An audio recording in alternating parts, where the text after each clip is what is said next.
Hi,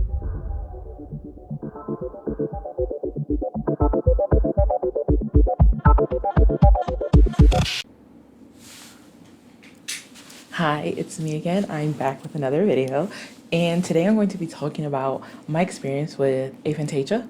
So this is something that I've known about actively for maybe a year and a half now. It's not really something that I ever thought was weird until I got to, workplaces, and I would teach the students, and I always thought if you imagine something in your head, it's like a figure of speech, right?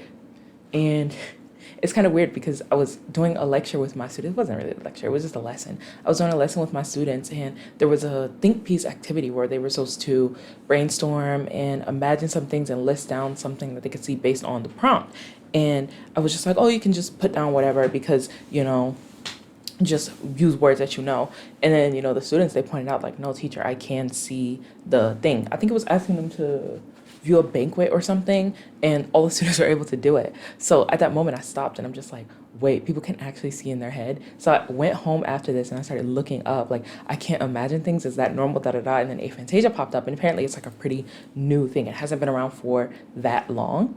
And it was just kind of like a mind blown moment because my whole life, I never really thought that people actually saw stuff in their head. I didn't know that was a real thing.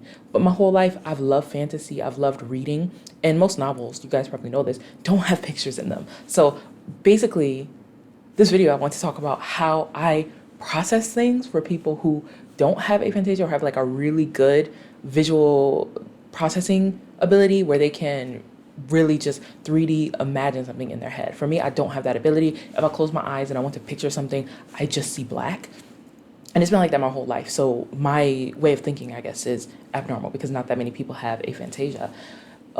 And recently, I tried to do a dream journal and practice memorizing because I can dream, but I usually don't remember my dreams. So as I've gotten more proficient in this journal, I didn't keep up with it though, to be honest. I've not done a lot of journaling lately, but I stopped and I said, okay, if I make note of my dreams, because I'm able to see stuff in my dreams, maybe I'll be able to see stuff in my day-to-day life. It hasn't worked. So I'm going to give you an example.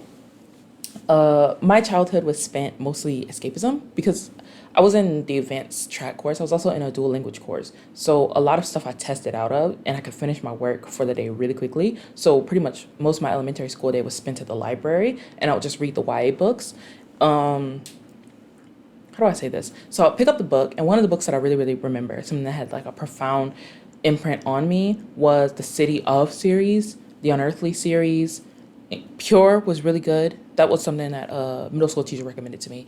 And another book that I really, really remember, I don't remember most of my childhood, but I can remember the books that I read. One that was also really, really impactful to me, it was the Immortal series. Yeah, all of these are really problematic now that I'm thinking about it because the plots were crazy. There was like themes of incest and abuse and blah, blah, blah, blah. So in those stories, I could never put a face to the character. I really, really was reliant on the internet. Even now, I have this issue, right? Because when I teach my younger students, oftentimes we're expected to draw pictures for the students to reference so that they're learning in a natural way. Because when you're learning a language, you don't translate the thing, you draw a picture or you explain, and that improves critical thinking and cognitive ability. So that's what we're supposed to do. But I can't imagine things, so it's really hard for me to draw. I think I talked about this before. I'll grab this really quickly. So when I was doing my journals, I was trying to improve my ability to imagine things. So I posted this on my IG, but I tried to draw a Rimuru from memory. And as you can see, it's not very accurate. I kind of did the slime, but I cheated because I looked at the picture, and I also have this sticker. So it's not like impossible for me to do it, but that's once again with a reference, which is an ongoing issue. So then I was like, okay, this is not gonna work for me. I need to try something completely original, right? Completely from my basis. So then I tried to draw this, which was supposed to be a well and a mushroom and a little gnome elf guy. But as you can see, I ended up going on the internet and finding a reference for the gnome guy. So once again, it's not my original thought. The well was very tough. Everything is like really tough. And then once again, I just did some flowers, which are super simple, and I based them off of my circle stencil drawing, and I just outlined them. So once again, not really creating my own process. I need to go back in and fill in the rest. But those are the ones that I worked on so far. Even with crochet, right? I love crochet, but my issue with crochet is I always have to follow a pattern. So it started to bother me maybe 3 or 4 months ago, where I stopped and I'm like, how much time do I have?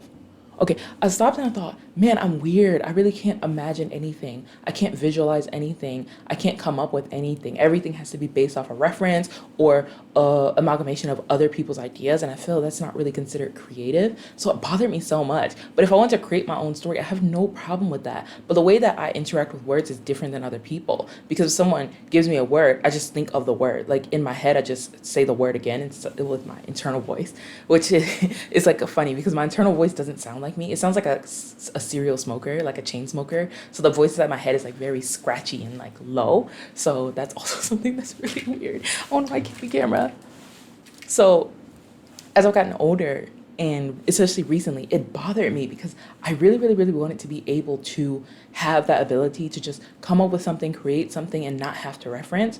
And it's just when I'm reading, because then I stop and I'm like, am I really in this world? Like, is this really immersing me? Because I'm just seeing words and other people are able to visualize everything. And I saw a video earlier. I'll see if I can find it. I need to save this so I can link it back to myself for later. But this lady was talking about a book that she also read. And she was saying how for her in this book, the way that she imagined it versus the way that other people imagined it. And I'm just like, well, I see nothing. My activity? Likes?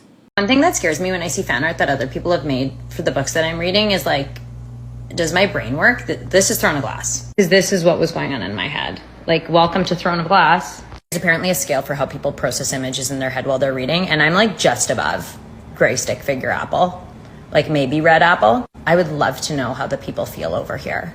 Stick figure brains just want to know what it's like. Okay, so that's the video I saw. Let me save this so I can download this later. Can I download it now, actually? I can, okay. So I'll send that to, download reels cannot be used for commercial use. Of course, it won't be used for commercial use. So I'm gonna sort this one and share and copy the link so I can link it in the video. But that just got me really, really inspired. And that's kind of what made me want to do this video over all the other videos that I wanted to do lately, because I'm done with video reviews of series. It's too much dealing with the copyright. I don't want to deal with it. So when I'm here and I'm stopped and I thought, okay, so it's not just a me thing. This is an issue for most people. And I was looking at the comments and I found maybe 1 or 2 people who also said that they can't see anything. So I want to just describe this process for someone. So if I'm reading a book, I'm really enjoying the book. I feel the emotions. I can empathize with the characters and I comprehend the words, but just up here, I don't really see anything. It's basically, for me personally, what I'm seeing on the page is what's being shown directly in my brain. So if I'm looking at all the words on the page, in my brain is just all those words on the page. Does that make sense? So it's literally just a mirror, not even a mirror, just a direct copy of what I'm looking at is what I see in my brain. So then maybe I can engage with the story, but I don't have any auditory or visual or anything that goes on. It's just the story here. Like maybe I'll change my voice while I'm reading in my head to whoever voice is going on. But once again, it's just like a rough guesstimation of how that character would sound, which is why I think as I got older, it was harder for me to mostly interact with novels at that level, which is why I like the high fantasy stuff, because then I don't have to base it on anything in reality. So I don't have to feel that insecurity of I'm not really getting the story because I can't see the story. And novel to film adaptations have always been terrible. So that kind of turned me off from that form of medium. And, I've always read manga. I started reading manga when I was 6 or 7, and I started watching anime when I was 5. Thank you, Tsunami. So as I got older, I would lean more towards those mediums because, yes, there are words, but there are also pictures. So I don't have to feel bad that I can't imagine what the character looks like. Or even, Vampire of the Night, I think is what it's called. That was another series that I really, really enjoyed. And one thing that I really appreciated about that author was they would have pictures of the characters on the front of the book. It wasn't like a back or you can't see the face type thing. So that made it really, really accessible for me. So as I read more and more, I just lean towards manga, or even if something isn't full, right? Like one of the series that I really, really like is Spider Isekai, Shiroori.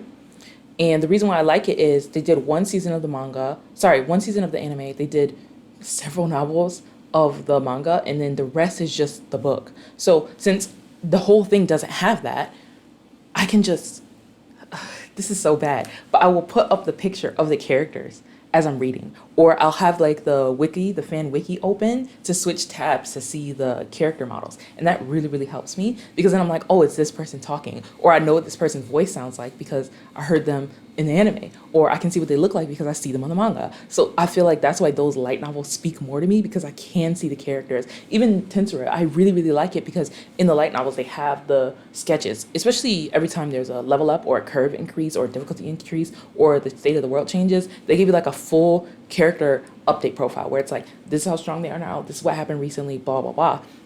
And it just feels more tangible for me. I feel like I'm actually reading the book and understanding it, and I'm like, is this what other people feel like? But once again, I know it's not what they feel like because no one is having reference pages open, especially when I'm reading. Like, I do this. If I'm reading one novel, I have so many novels open, but I'll have all the tabs open and then all the other ones, and then as I'm reading, I'll just keep looking like, oh, is this character talking? Okay, understand it, and then I can like keep that kind of thought of that person in my head. I still don't really see anything or visualize it. Once that thing is closed or I'm not looking at that tab, I can't really imagine the character anymore. But it's still accessible because then I can listen and understand the story and feel a connection like it's a real physical thing. I don't know if other people feel this way, but for me, I feel like I'm just rambling. But for me, I was like, wow, okay, so maybe I can make stuff more accessible to me or make stuff more understanding to me, or I can clearly see and visualize what's going on in the story. And it makes me feel really, really happy because, I can just see. This video, oh, did it stop? Yup. Okay, wait. I'm very lucky that it stopped right when I was looking. Okay, so what I wanted to say is, everybody sees things differently, everybody feels things differently, but for me, it was just like a personal insecurity because I would always see the content with people discussing how they're able to interact with the medium, and it felt like they had like the inner world dialogue. People have entire worlds that they can escape to in their brain, and that's just something that I've never had. So although I think that it's very cool, I have to remind myself that envy and jealousy, those are not productive. So just try and make accommodations towards myself that will make me comfortable. And I'm, still pushing myself and trying to gain the ability to imagine things. But I'm also at the point where I haven't been focused on it as much lately because I don't think it's a deal breaker. And I don't think there's anything wrong with me. Because until I noticed that it was a thing that other people had, I never cared. It didn't bother me. But it's kind of like that saying where until you never know what you have until it's gone. I think it's the opposite of that. You never know what's gone until you see what others have. So that's part of the reason why I had to, kind of calm down and let it go a little bit and just be okay with not being able to visualize things in my brain because I still have dreams. I just need to work harder on remembering them. But then even that is something where, do I really need to do that? Because I never felt any of these insecurities or weirdness about how my brain works, like as a neurodivergent person, until other people mention this type of thing. I don't know if there's a higher correlation of people with neurodivergence and aphantasia. I don't know. I feel like it's just a brain wiring thing. Yeah, I've never had much of an imagination.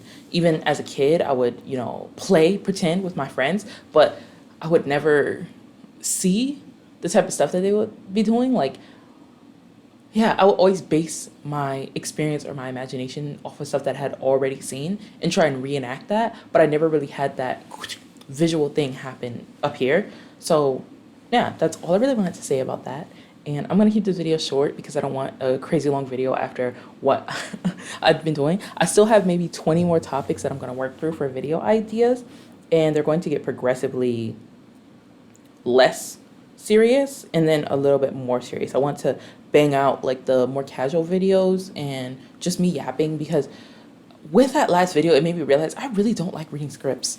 Like, once again, I just rather have it go off the dome. I'd rather just yap because it feels more genuine to me, especially when I'm editing. I can see more of myself. I'm trying to be more comfortable on camera because when I first started YouTube, you can probably see that my levels were really, really high. But as I became more comfortable doing YouTube videos, I felt like I need to have like an air of professionalism, especially because I watch a lot of video essayists. And, I don't think that that's really beneficial. I'm just going to be raw and off the dome and make sure my personality is really being extrude it out. So that's something that I wanted to talk about. It's one of my craziest insecurities. Like, oh my gosh, I can't imagine things. I'm so insecure. It's not that serious, but I've gotten better with it over time. Yeah. Do you like my braids, by the way? I did these cute little braids, but they keep sticking up like the Whoville people. I'm looking at myself in the viewfinder. So yeah, that's all that I want to talk about with this today. And I'm going to say peace. See you next time. Bye.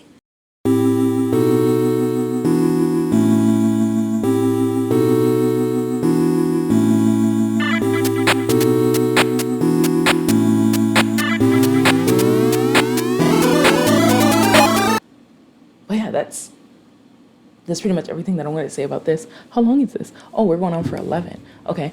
So yeah, that's all I wanted to say.